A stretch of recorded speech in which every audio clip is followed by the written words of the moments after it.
Welcome to Stop Overthinking, the podcast for overthinkers, people pleasers, and perfectionists who want to feel calm and confident enough to handle whatever life sends your way. I'm your host, Kristen Odegaard, a women's life and mindset coach, lifelong educator, and recovering perfectionist.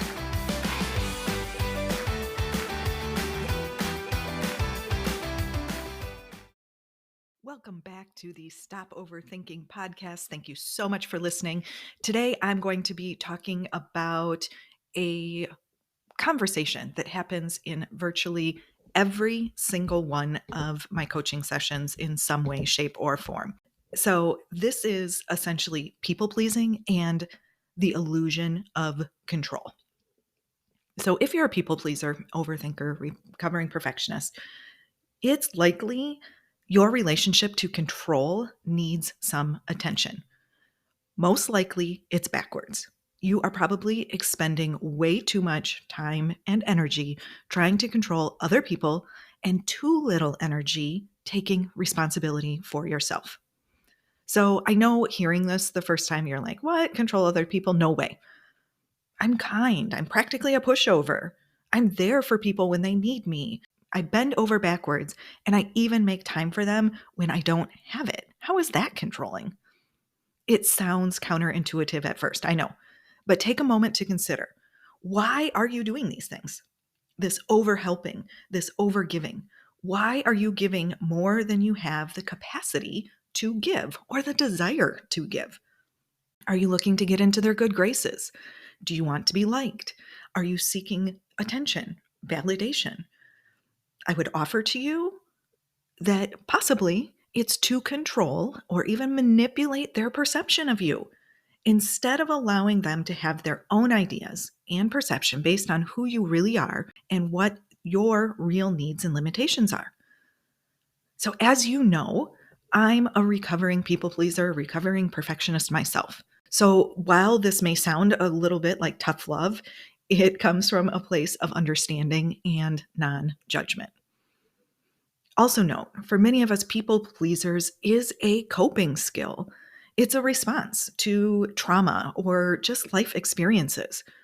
You likely have heard of fight, flight, or freeze, but some people actually exhibit what's called a fawn response, FAWN. Fawning is people pleasing to settle conflicts and maintain the approval of others in relationships. So it's a coping skill that we learn somehow early on to gain attention, validation, and love from distant, absent, or neglectful adults in our lives. So many of us learned through these adults' implicit or explicit actions that we were only lovable, that we were only acceptable, or would only be safe if we assumed this false personality, one that was responsible and accommodating and good spirited. And we carry these subconscious assumptions with us into adulthood. And please note, your parents or the adults in your life may not have done this intentionally, but they perhaps lacked the emotional maturity that somehow made you feel responsible for other people's emotions. We've talked about this a lot on other podcasts. So as a result, you manipulated yourself to try and control other people's thoughts, feelings, etc. Regardless, for many of us, people pleasing is an outdated coping mechanism that no longer serves us. As adults, it takes a lot of awareness, right? Self-reflection, intention, and practice to outgrow these people pleasing tendencies. It's not easy. But not only are we responsible for outgrowing it, our lives are so much better when we do. And I'm speaking from experience. I always have to note in conversations like this, and especially when I'm talking about relationships, that everything I'm talking about today does not pertain if it's an actively abusive relationship, emotionally, physically, financially, any sort of abuse. I am talking about relationships that you want to participate in. Okay, back to our illusion of control. As you have heard me say many times, as recovering people pleasers, perfectionists, and overthinkers, we have to learn what is in our control and what is not. So, what is in our control? Our words, our actions, our responses to situations, our thoughts, our feelings. And that would also include our boundaries, who we are in relationships with, who we spend our time with, how we expend our energy, who we communicate with, and how often. What that does mean is we do not have control over others' words, others' actions, other people's responses to situations, other people's thoughts and feelings. We do not control other people's boundaries or other people's reactions to our boundaries. We don't control whether other people choose to heal or to grow, or whether people choose to listen. And we don't control other people's relationships. But here's the thing, if you are a people pleaser and you're listening today, you have probably put a lot of effort into attempting to control some of the things from that second part of the list, the stuff that we don't control. Odds are you don't do it maliciously. It may not even be consciously, but it's simply automatic for you after decades of practice.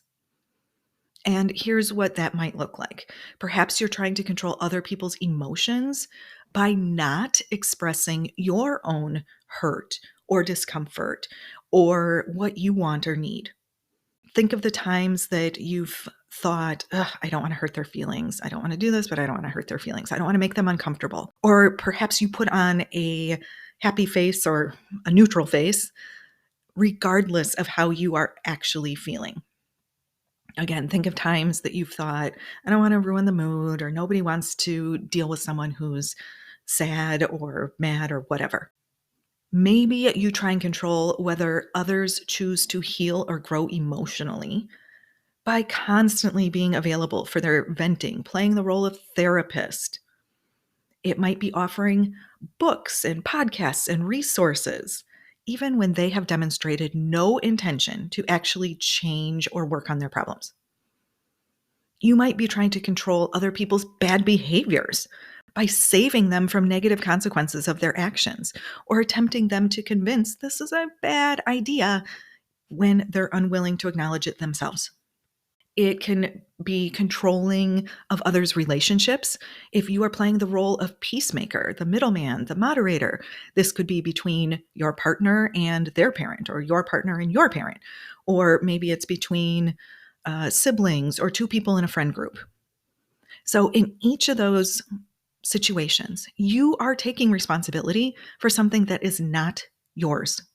You're attempting to manipulate a situation in order to affect other people's emotions, perceptions, or actions, instead of allowing the situations to unfold naturally. You're like grabbing marionette strings and attempting to micromanage situations to get your desired outcome. A lot of times, that desired outcome includes a way that you want to feel. That you want to feel better, you want to feel calmer, you want it to be neutral. You don't want anyone around you to be mad and make you uncomfortable.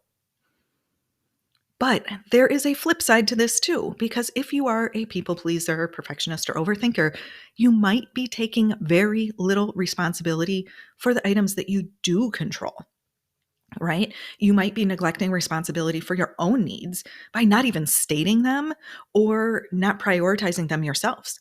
You might expect other people to read your mind, pick up on spoken or unspoken cues, maybe even passive aggressive cues. You might be neglecting the responsibility for your own actions by doing things that others expect you to do instead of the things that you want to or need to do. This can be like overcommitting, even though you have a packed schedule. So instead of changing your habits around this, it can look like complaining, feeling resentful, feeling bitter about all the ways other people demand so much of you, have no respect for your time, when in reality, the person not respecting your time is you. It can look like neglecting responsibility for your own when you feel taken advantage of.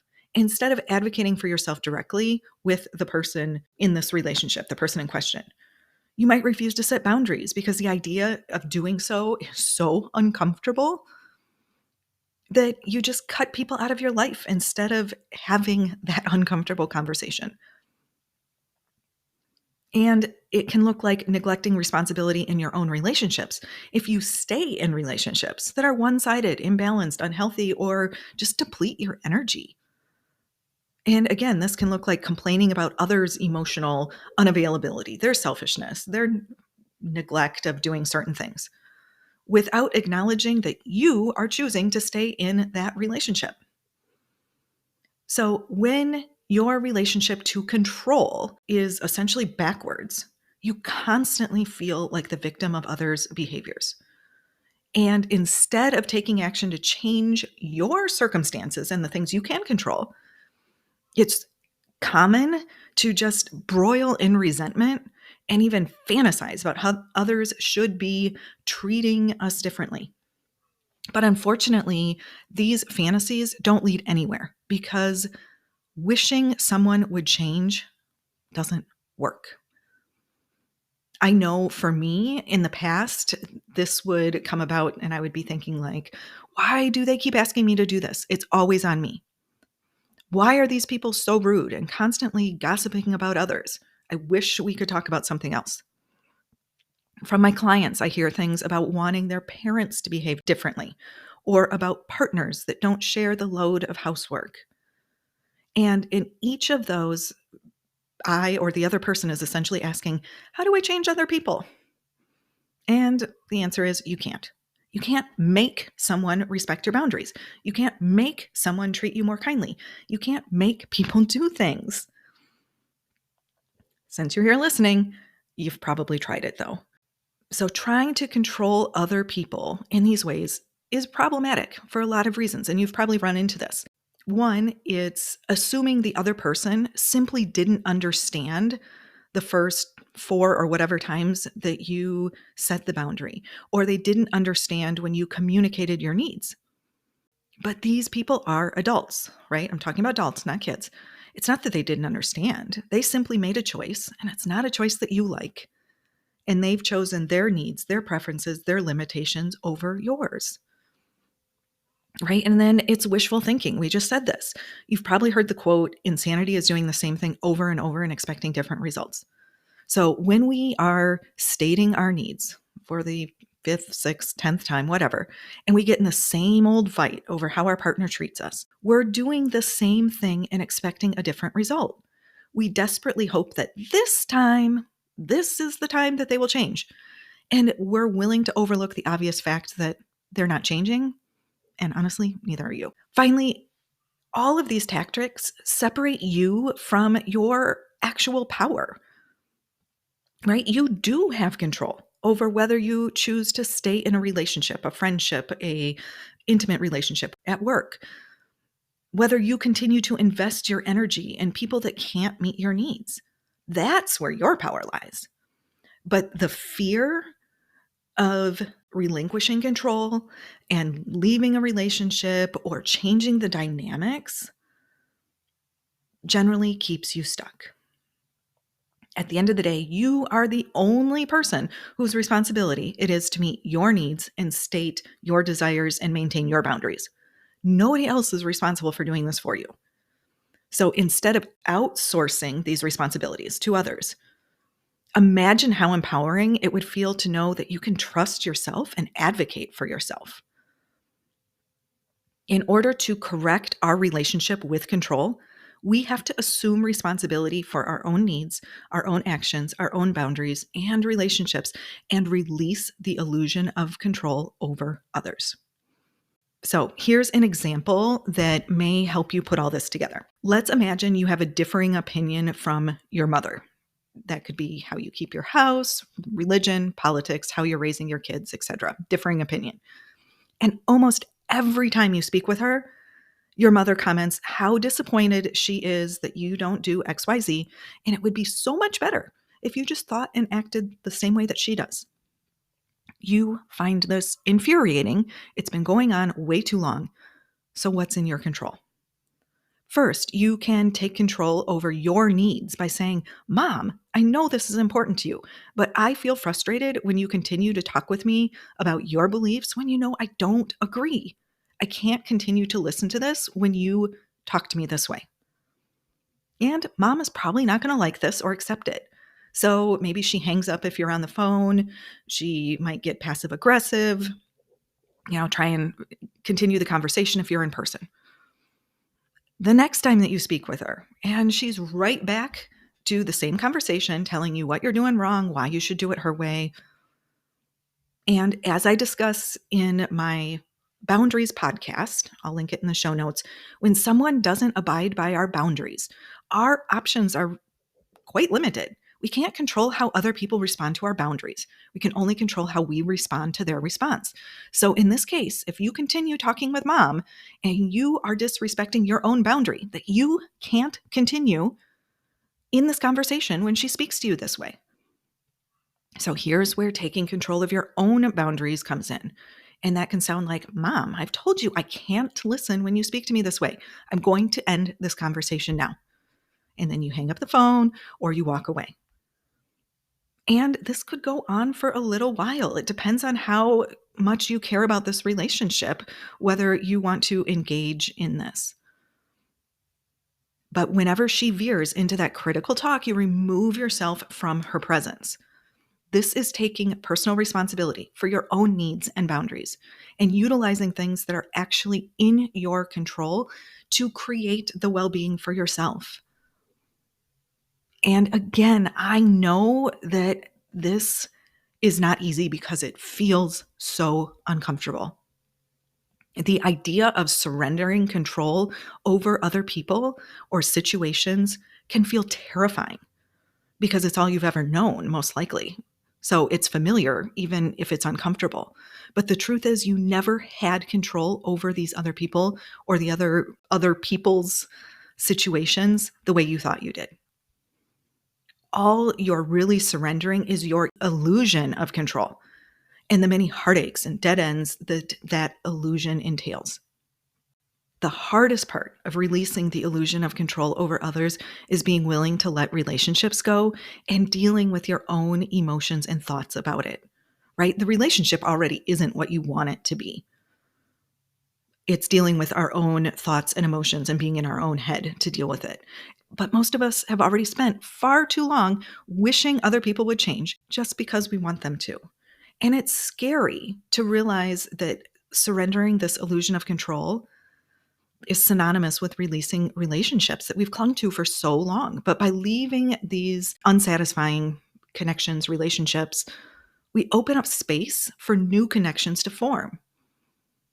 And that new connection might be with the same person. Maybe you create a new relationship with your mom, a new dynamic, or you're opening up space for a new connection with individuals who can meet you where you're at emotionally and have the capacity to respect your boundaries and meet your needs. Surrendering the illusion of control over others is how we step into our own true power, how we feel confident, how we quiet our brains. It's the key to breaking this people-pleasing pattern, the key to feeling like our lives belong to us. When we assume personal responsibility for the things that we've been neglecting, we stop making the same choices and expecting different results. We stop giving our power away. When you are in a coaching program with me, we walk through all of this and the process of releasing control over others and taking empowered responsibility for yourself. We take a look at how this appears in your life specifically. We will identify your personal wants and needs. We look at how you are showing up now and how you want to be. I do have openings in my coaching schedule right now, and the last 2 years, summer has been booked solid. So if you are thinking about this, I really encourage you to set up a consult call. If you are ready to invest in yourself, if you are ready to make changes that will improve your life and give you skills that you can use from here on out, that you can use and influence and show other people and share with your spouse and share with your kids, schedule a free Zoom consult call today. The link is on my website. It's in the podcast notes on all my social media. It's coachwithkristen.com/coaching. So I hope you have a great week, that this gives you some things to reflect on. I will be back next week with another guest who can help us all to stop overthinking and add ease and value into your life.